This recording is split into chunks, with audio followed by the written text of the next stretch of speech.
All right, so Nick Wright goes in on Jayden Daniels like really, really hard. But it's in at the same segment, but at like 2 different times. So first, I'm going to show you the beginning of the clip, so to have it set up. And it's subtle at first, but I'm telling you, he goes after Jayden Daniels. And fortunately, Brew actually comes to his defense, so you'll have to bear with me. First, let's watch the beginning of it, and then I'll fast forward, and then I'll give you my take after. So let's jump right into it.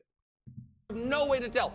Marcus Mariota makes the mountain, stepping in for Jayden Daniels, and listen, I'm not saying anything. What I am saying is he had 78% completions, 205 yards, 123 rating, and to quote Cam Taylor-Britt, it was pretty nice college offense he was running right there.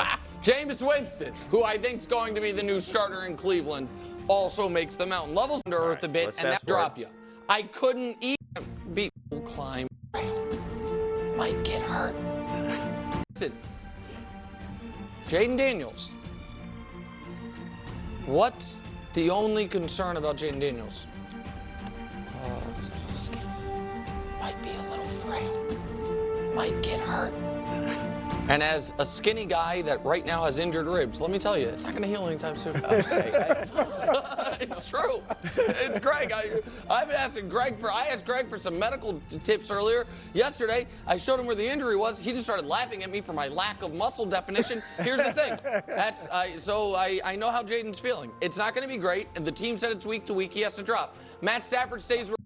Yeah, he drops. Caleb is, by the way, still ahead of him now, which makes 0 sense. But now let's go to what Brew said about him. You know, Nick said, by the way, for those of you that maybe couldn't hear, that Jayden Daniels is frail and might get hurt, a little too skinny, a little too weak. So let's watch what Brew has to say. Curious. Well, Nick does that all the time. That was your favorite go-to move with the Prince. What do you mean? The last 6 games of last year and the first 3 of this year, he's been phenomenal. All right, that's fine. I'm just saying, if you're going to cape for Lamar today, then it's got to be golf as well. Well, move them both up above. There you go. Okay, at least there's some intellectual consistency. I appreciate that. Brew, go ahead. All right, look. There's a saying, and Greg obviously knows it well. We all know it. You don't lose your starting job to injury. Okay. I know that one. So why should you fall on the mountain for injury? Here's another set. And what's the best ability, Brew? I know Nick very well. I think I've been co-hosting now 3 years. I've been on the show as a guest since the beginning. I know how he moves. And that little thing he said about Marcus Mariota. Yeah. Look at those numbers, 200 some odd yards. That wasn't about Mariota. It wasn't about Mariota. Who does that? It was about Jayden. It was like, look at this guy doing damage. Jayden, maybe it's just simple. Kind of the Brock Purdy, Jimmy Garoppolo argument with Kyle Shanahan. So that was a knock at Jayden. Here's my answer. Can I tell you something Caleb's real quick, only Brew? the second best rookie. Jayden should be ahead of Caleb. If you want to switch him, whatever. Can't drop, he was on a bye. That's the rule. Well, then move Jayden up somewhere ahead of Caleb. Here's the deal. We all showing graphics. Look at this one. Because Caleb's been balling the last 4 weeks, but Jayden's been balling since he entered the NFL. Higher passer. Everything is better. Passer rating, completion percentage, TD to interception ratio, rush TDs, quadrupling, pass yards. Okay, Caleb's got that. That doesn't always mean a lot, right? And then yards per attempt. Big deal. No, because you throw a lot of yards. We all know you get behind. Yards You get behind, right? You throw a lot of yards. Also, Geno leads the league in passing yards. And Geno's good. The reason Jayden's yards per game all of a sudden is low is because he had 6 in this last. Right. Right. Why? So did he have would 6? even be because he got sat hurt. an entire But fourth that's the quarter. thing. You shouldn't drop because you got hurt. Unless here's the other thing. Oh, you have more. Sorry. There is more, my man. There is more. All right. Jayden has beaten 2 3-win teams. Caleb, you said it last week. Yeah. I mean, he's doing it against the dregs of the league. Hadn't beaten a team with more than 2 wins. Oh. All right. And Jayden, who's the one that everybody said, oh my gosh, we've never seen a rookie quarterback come into the league with so much around him. It was Jayden and the Bears. Caleb and the Bears. And 15th best defense in the league. Caleb has the 4th best defense in the league. Okay. All right, so Caleb's got more help. All right, so 2 things. Move Jayden ahead. Well, just so you know. That's good. I agree with almost everything you said. including the first part, which the Marcus Mariota commentary, I was doing exactly what you thought I was doing, which I'm just telling you right now, if Marcus Mariota, in Jayden's absence, cooks and looks better than he's ever looked, then I will absolutely put a little on Jayden's success. If a player that we know isn't awesome plays awesome, then it contextualizes anyone else's success with that team, with that system. That's just how I logically. Andy Reid made Alex Smith cook. McNabb cook. Andy Reid is considered a quarterback whisperer. Okay, you think Marcus Mariota would be a significantly better quarterback if Andy Reid was his head coach?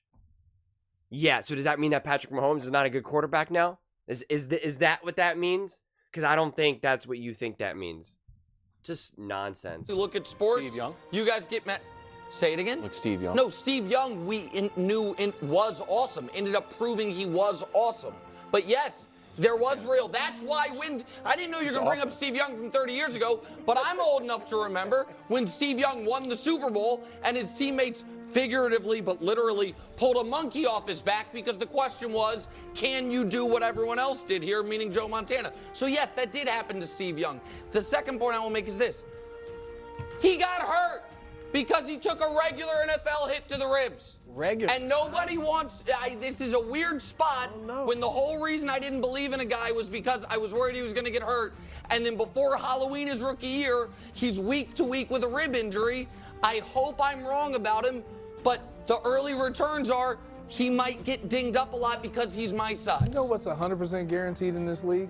What? You're gonna get hurt. Okay, that is true and it's not, in that there's a lot of quarterbacks. In fact, the majority of great quarterbacks get through their rookie season without having to miss time because of injury. Quarterback's different than other positions.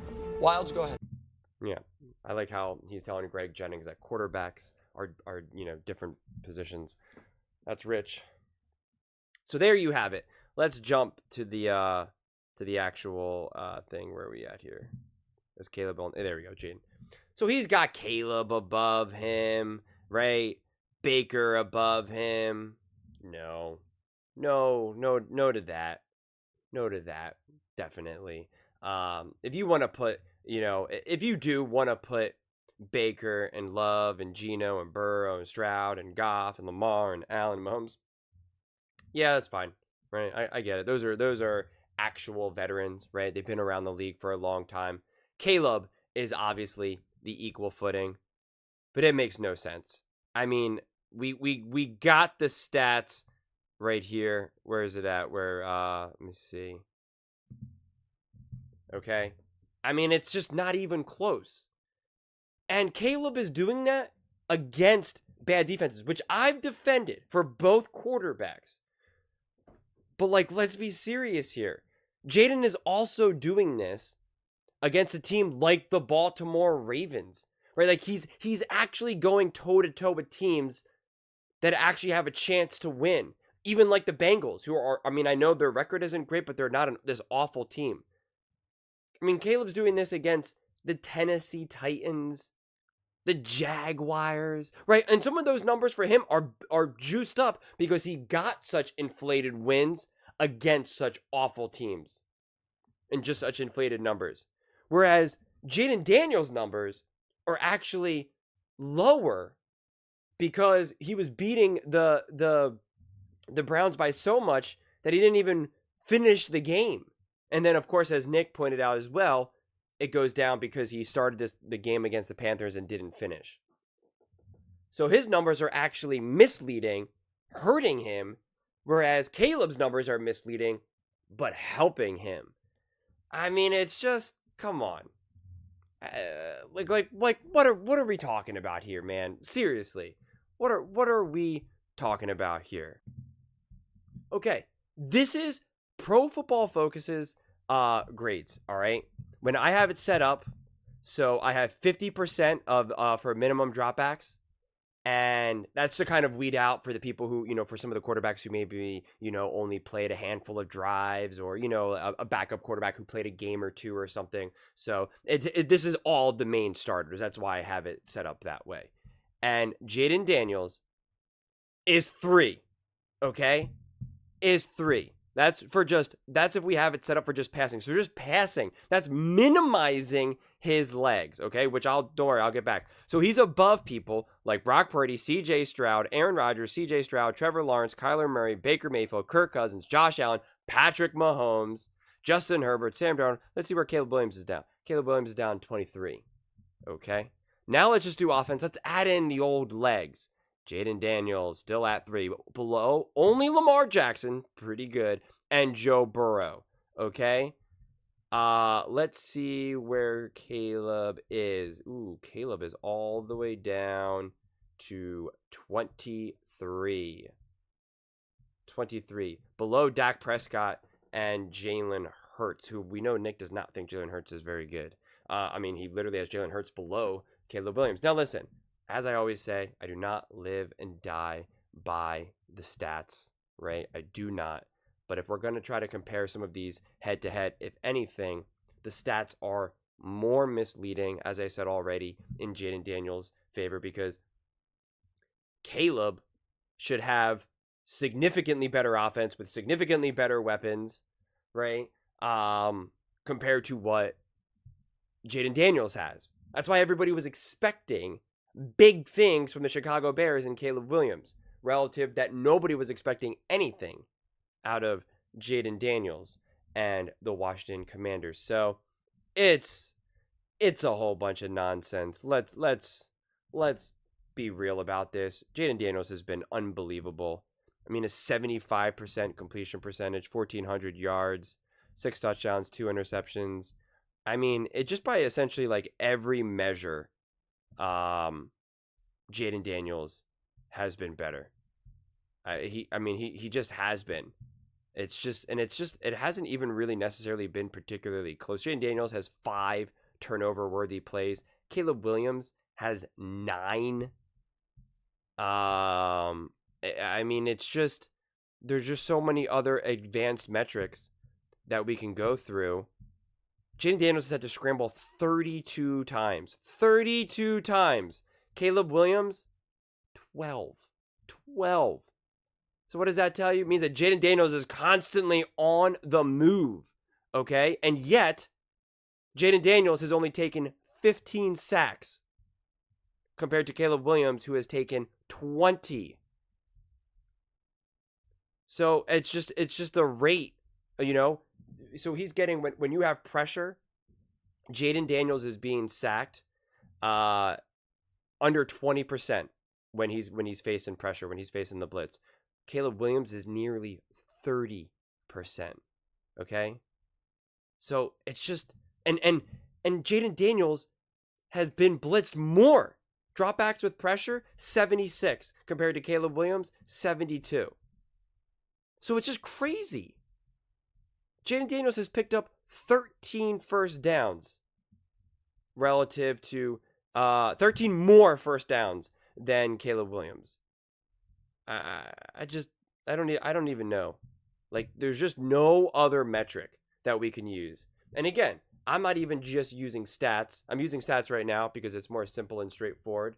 But I've already talked about at length just what you see on the field, the type of throws, everything that's been happening. And this is not to bring down Caleb Williams, right? Like that's not the intention, because I think Caleb Williams will be a great quarterback. I've said that so many times, and I'm so excited to watch both these quarterbacks have some awesome duels moving forward, right? It's a more interesting quarterback battle than some of these other battles than we've had in the past. So I'm really excited for it. I was so excited for this Bears Commanders game, and hopefully Jayden Daniels still does play, depending on health, of course. But Jayden Daniels is better right now. Who will have the better career? I have no idea. And I know there are a lot of Jayden Daniels fans are going to watch this video, and you guys know I'm mega high on Jayden Daniels, but I'm not going to come out here and make some bold claim. Jayden Daniels is going to be the best quarterback ever. He's going to crush Caleb Williams. Like, I'm not going to do that, because I try to be accurate. I try to have honest conversations. I'm not trying to just be like, Jayden Daniels is the best, and because I said so, right? Like, that's how you get the quarterback mountain that Nick Wright has posed, because he wants Caleb Williams to be better. So he's just like, Caleb Williams is better, and he puts him up there, right? And it's so funny. I mentioned this in a previous video because people tried to call me out.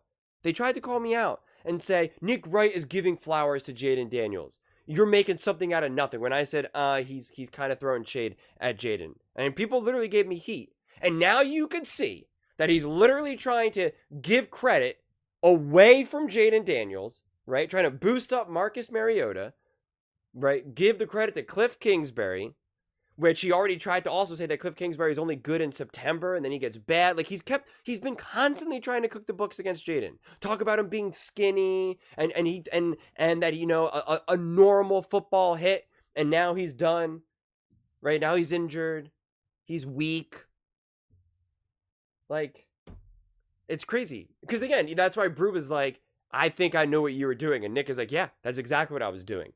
It's obvious to me. Because he did the same thing with the Jordan Love. He made a video, you know, there was a video that I did recently, and I said, oh, you know, Nick Wright rips Jordan Love, and someone was like, dude, he didn't rip Jordan Love, and it's like, yes, he did. He didn't say overtly. You have to really listen to what he's saying. It's actually not that hard.